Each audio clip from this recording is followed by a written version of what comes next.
मितई से जुड़े संगठन से लोग थे, यानी कि अरमबाई तेंगोल के लोग थे, तो उनके ऊपर कार्रवाई करने से पुलिस या सुरक्षा बल को रोक दिया गया। तो राजनीति का इससे बड़ा घिनौना चेहरा कि कुर्सी के लिए जिस राज्य के आप मुख्यमंत्री हैं, उस राज्य के हर सदस्य आपके लिए बराबर होना चाहिए, लेकिन कुर्सी के लिए आपने एक समुदाय की तरफ से जो जहां से ज्यादा एमएलए आता है आपको कुर्सी मिल जाता है, तो उसके साथ खड़े हैं। बेशक उस समुदाय के लोग आतंकवादी के जैसा काम क्यों ना करें, लेकिन उनके ऊपर कार्रवाई नहीं होगी। तो यही है राजनीति। किस तरह से उन्होंने आर्म्स डाउन करके अपना विरोध जताया है, और कभी सुना था कि सुरक्षा बल भी स्ट्राइक पे जा रहे हैं? ये आपने कभी नहीं सुना होगा। तो ये भी मणिपुर में हो रहा है, और वहां के जो मुख्यमंत्री है बीरेन सिंह, वो उसके बाद उन लोगों से मिले भी है, जैसा कि उन्होंने ट्विटर पे लिखाया है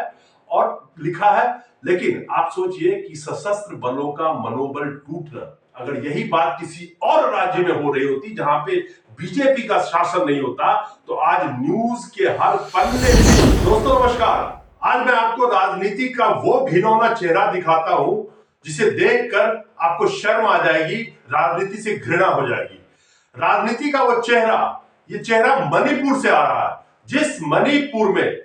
पिछले साल मई से जो अत्यधिक वायलेंस चलना शुरू हुआ, वो आज भी बदस्तूर जारी है। लेकिन उस राज्य में सुरक्षा बल को अगर यह कहना पड़े कि फोर्स का मनोबल गिरा है, उस राज्य के सुरक्षा बल को एक दिन का स्ट्राइक करना पड़े, क्योंकि उसी के महकमे के पुलिस अधिकारी के घर पे ताबड़तोड़ गोलियां चल रही हो, और उन गोलियों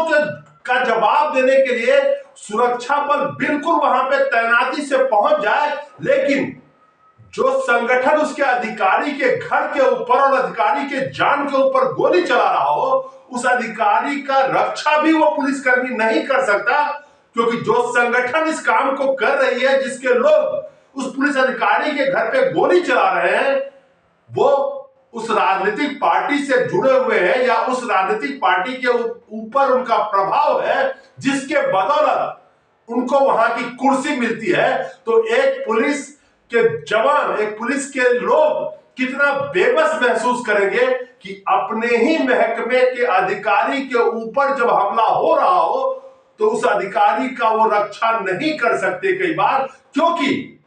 आदेश आता है कि जो संगठन ये अटैक कर रहा है, या जिस संगठन के लोग इस अटैक को कर रहे हैं, उसके ऊपर आप कोई कार्रवाई ऐसी नहीं करोगे जिससे उनके जान माल की क्षति हो। कितना घिनौना चेहरा है, और ये चेहरा निकल के आ रहा है मणिपुर से। ये वही मणिपुर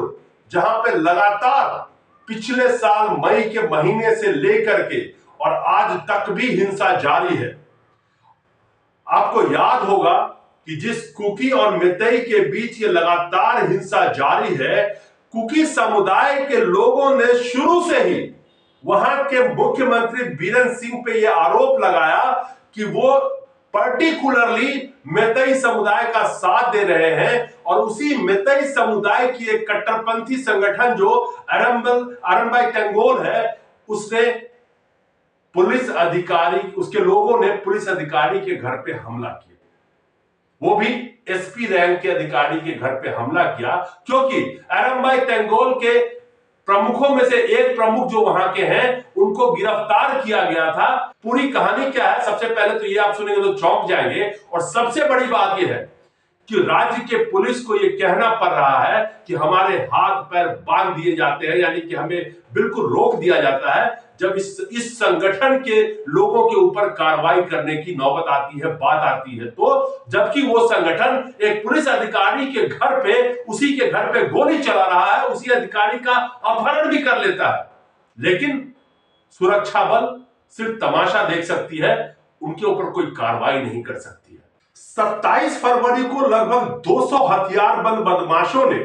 अरमबाई तेंगोल के सकमा इकाई के प्रमुख रॉबिन एम की रिहाई की मांग करते हुए इम्फाल पूर्व में अतिरिक्त पुलिस अधीक्षक मोइरांग थेम अमित के आवास पर धावा बोल दिया। जिस अरमबाई तेंगोल के रॉबिन एम को गिरफ्तार किया गया था, उस पर आरोप था कि उसने दिन में एक पेट्रोल पंप पर एक वाहन छीनी और इसी आरोप में उसे गिरफ्तार किया गया था। अरमबाई तेंगोल एक कट्टरपंथी मेतई संगठन है और लगभग 2000 लोगों की सशस्त्र कैडर शक्ति है और घाटी भर में कई हजार लोगों द्वारा इसका समर्थन किया जाता है। मौजूदा मणिपुर के बीरेन सरकार पर इस संगठन का जबरदस्त प्रभाव है और कहा जाता है कि इसके ऊपर किसी भी तरह की कार्रवाई करने से पुलिस प्रशासन को रोका जाता है। अरमबाई तेंगोल के सेकमा इकाई के प्रमुख रॉबिन एम को छुड़ाने के लिए 27 फरवरी शाम को मोइरंगथेम अमित के आवास पर हमला किया गया और हमले में कथित तौर पर अरमबाई तेंगोल से जुड़े सशस्त्र कैडरों ने एएसपी मोइरंगथेम अमित के आवास पर तोड़फोड़ की और गोलियों से कम 4 वाहनों को क्षतिग्रस्त कर दिया और अतिरिक्त पुलिस अधीक्षक एम अमित सिंह और उनके एक साथी का हथियारबंद बदमाशों ने अपहरण कर लिया।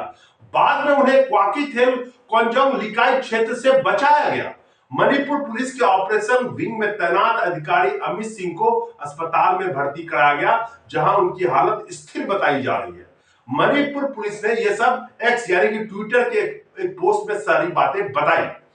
पुलिस ने कहा कि सशस्त्र उपद्रवियों ने पुलिस अधिकारी के आवास पर घरेलू संपत्ति को नुकसान पहुंचाया, जिसके बाद अतिरिक्त सुरक्षा बलों को घटनास्थल पर भेजा गया। अरमबाई तेंगोल सशस्त्र समूह के लोग जब पुलिस अधिकारी अमित के घर पर हमला कर रहे थे तो अरमबाई तेंगोल सशस्त्र समूह के खिलाफ कार्रवाई न करने के आदेश पर मणिपुर कमांडो ने कड़ा विरोध जताया। मणिपुर पुलिस कमांडो के एक वर्ग ने यह आरोप लगाते हुए कहा कि राज्य में सशस्त्र समूह के लगभग 200 सदस्यों द्वारा राज्य की राजधानी इंफाल में मंगलवार रात एक वरिष्ठ पुलिस अधिकारी के घर पर गोलाबारी और तोड़फोड़ करते रहे, लेकिन वरिष्ठ अधिकारियों ने मणिपुर पुलिस कमांडो से खुद को नियंत्रित करने के लिए कहा था, जिसके विरोध में मणिपुर पुलिस कमांडो ने आर्म्स डाउन विरोध प्रदर्शन शुरू किया। मीडिया रिपोर्ट के मुताबिक मामले की प्रत्यक्ष जानकारी रखने वालों ने कहा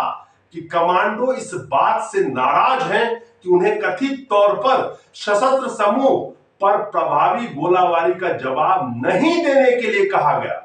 जिसके सदस्यों ने अतिरिक्त पुलिस अधीक्षक एम अमित और उनके सुरक्षा गार्ड का भी अपहरण कर लिया था। मणिपुर पुलिस के अधिकारी ने कहा कि फोर्स का मनोबल गिरा हुआ है, कोई भी सिविल सोसाइटी ग्रुप हमारे समर्थन में सामने नहीं आया, हमारे हाथ बंधे हुए हैं, हमें उपद्रवियों के खिलाफ कार्रवाई करने से रोका जा रहा है,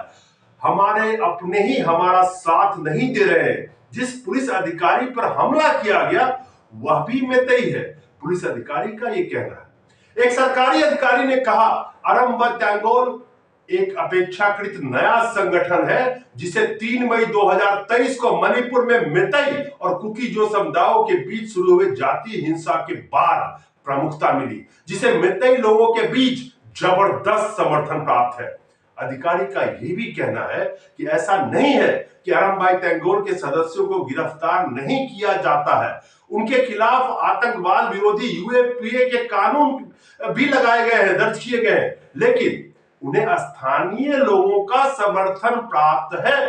जब भी किसी अरमबाई तेंगोल कैडर को गिरफ्तार किया जाता है तो भीड़ इकट्ठा हो जाती है और उसकी रिहाई की मांग करती है और कुछ मामलों में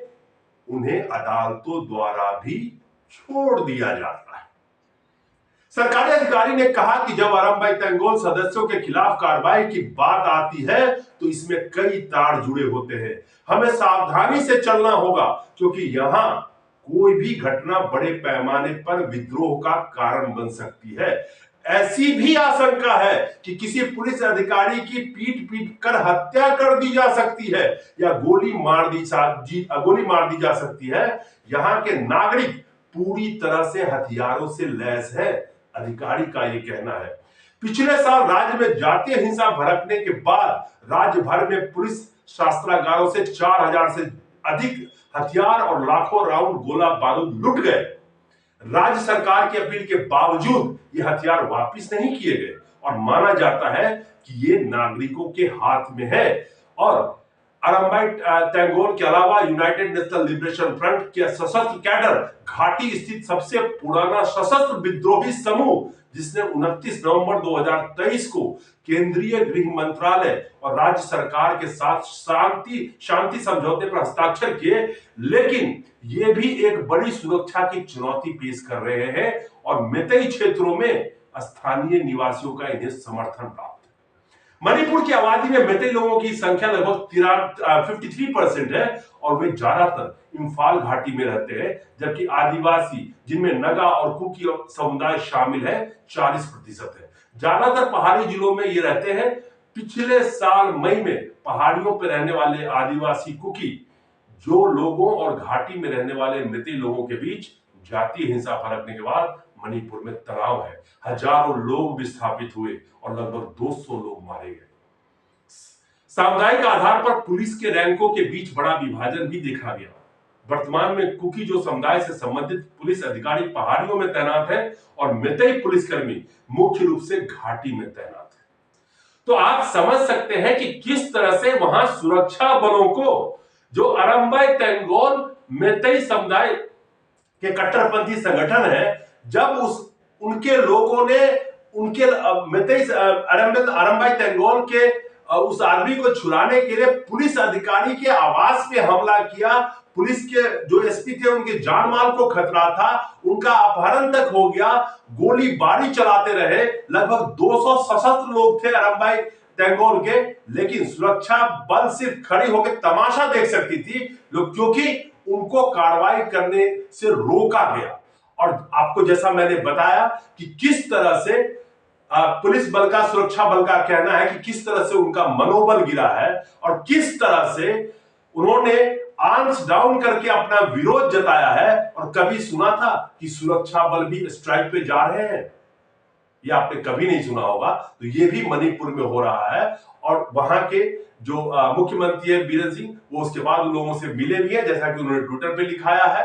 और लिखा है। लेकिन आप सोचिए कि सशस्त्र बलों का मनोबल टूटना, अगर यही बात किसी और राज्य में हो रही होती जहां पे बीजेपी का शासन नहीं होता, तो आज न्यूज के हर पन्ने पे, गोदी मीडिया के हर चैनल पे आप प्रमुखता से इस न्यूज को देख रहे होते। लेकिन क्योंकि ये न्यूज मणिपुर का है, तो गोदी मीडिया से भी ये गायब है और गोदी अखबारों से भी ये न्यूज गायब है। और ऐसा माना जा रहा है, आप उसको कहीं मिल भी जाएगा तो पढ़ेंगे तो न्यूज को ऐसे बना के लिखा गया है ताकि आपको यह पता न चले कि वहां के सुरक्षा बलों ने किस तरह से कड़ा विरोध जताया है, कि किस तरह से उनको रोका गया, क्योंकि वो मेतई से जुड़े संगठन से लोग थे, यानी कि अरम्बाई तेंगोल के लोग थे, तो उनके ऊपर कार्रवाई करने से पुलिस या सुरक्षा बल को रोक दिया गया। तो राजनीति का इससे बड़ा घिनौना चेहरा कि कुर्सी के लिए जिस राज्य के आप मुख्यमंत्री हैं, उस राज्य के हर सदस्य आपके लिए बराबर होना चाहिए, लेकिन कुर्सी के लिए आपने एक समुदाय की तरफ से, जो जहां से ज्यादा एमएलए आता है, आपको कुर्सी मिल जाता है, तो उसके साथ खड़े हैं। बेशक उस समुदाय के लोग आतंकवादी के जैसा काम क्यों ना करें, लेकिन उनके ऊपर कार्रवाई नहीं होगी। तो यही है राजनीति। नमस्कार।